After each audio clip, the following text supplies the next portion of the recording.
I don't know about anybody else, but it felt like all of a sudden I was sitting there, but I wasn't sitting there. Yeah. I never felt that feeling before, and I was just like, is he talking to me? Yeah, that's exactly what that was. It was so, and my husband, he's over there, he's, being strong or whatever, but his eyes are like going all the way red. And the doctor, he,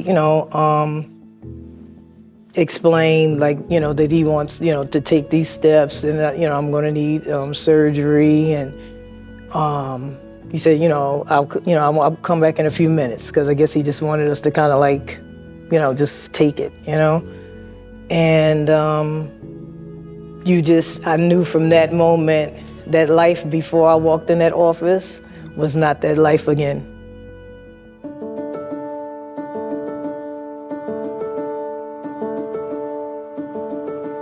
I'd had a cyst in my neck taken out. He thought it was just a cyst. Nobody ever used the C word, ever. It was close to my carotid artery. He took it out. On a Friday afternoon, I went back in on Tuesday morning to get the dressing changed, and it was healing really well. And he came in and he said, I don't have the pathology report back yet. I'm sure it'll be fine. If you don't hear anything from me, you're all good. Have a good life. I said, great. 7 o'clock that night, my phone rang. And he said, I'm sorry, they found cancer. And he said, so write this down, because I know your mind's going a million miles a minute. I want you to write this down because you're not gonna remember. He said, I want you to go get some melatonin because you're gonna need it to sleep tonight, I'm sure. And then he proceeded to give me the names of an oncologist and radiation oncologist.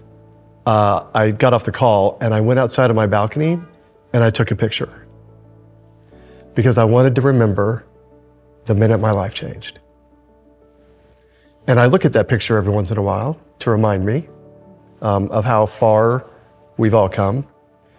But 7 o'clock Tuesday night, August 1st, 2017, there's before and then there's everything after.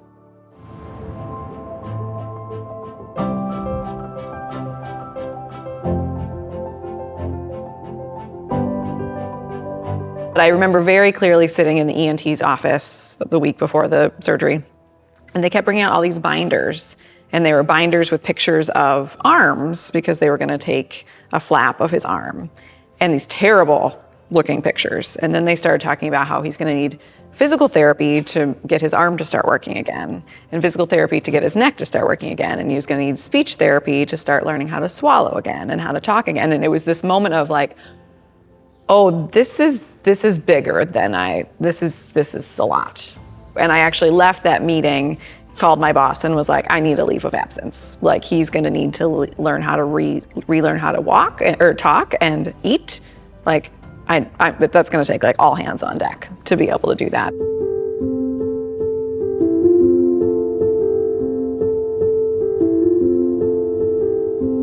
Well, for me, it was when I first got the diagnosis, it was 27 years ago, so it was kind of fleeting in my memory. But what I remember was just a shock. We hadn't expected the needle biopsy to be positive because we were led to believe all along that this was probably nothing. I called my wife and, that was hard, and she was shocked, and she left work and came to the doctor's office. And although the doctor assured me that the diagnosis was not life-threatening and that there was a very good percentage chance of recovery. When you hear the words, you have cancer, or a loved one has cancer, you can't help but think the worst.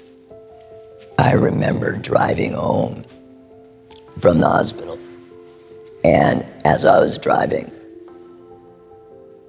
I thought, am I ever going to see my 5-year-old son graduate from middle school even?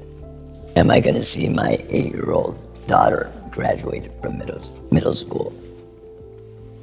And that was difficult when the kids got home that afternoon and evening. We sat them down together, And we told them the news, and we assured them that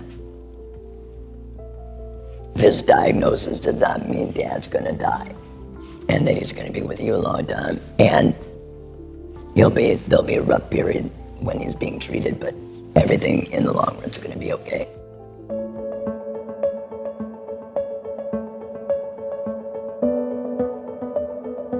Well, it was a shock. Of course, no one wants to hear those words. You have cancer. And it was especially shocking to me because I was told very differently.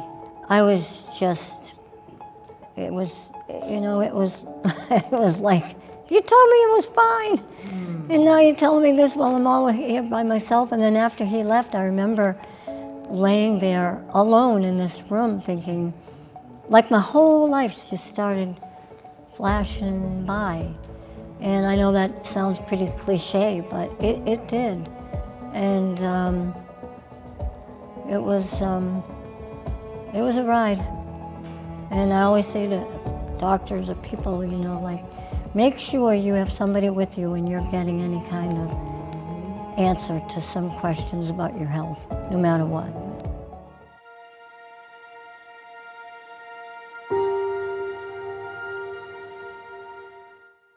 When Ashwin got diagnosed, it was totally unexpected. It was a brutal shock. When the doctor was saying, I have bad news, the biopsy came and it's cancer. It's like a punch in your stomach, you're like breathless. And yes, you associate cancer to, death. That's what the word is. And I could not even comprehend how could this be happening to us, This is not really happening. And I don't know, the doctor was talking and, just giving tons of information and referrals and you have to do this, that. And he wouldn't handle that, we'll have to be some other specialist. And while we're trying to get everything, I just remember just going to the bathroom of the clinic and I was just just trying to breathe because I could not breathe. It was horrendous. Then, it was just more like desperation to get this taken care of right away. What do we need to do? There's no time to waste,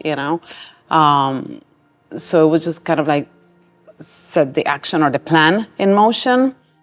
It wasn't something that I expected. And it was very devastating. Range of emotions were going through in my head.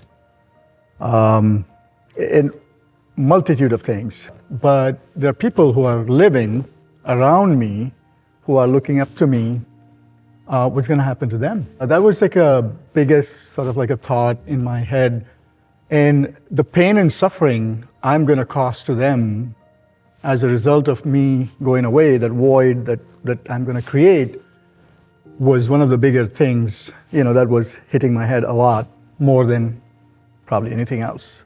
As a result, I started doing things within whatever period of time that I had between about a month, that I had between my diagnosis and my surgery, I started to do things, what I can do to secure my family in whatever way I can.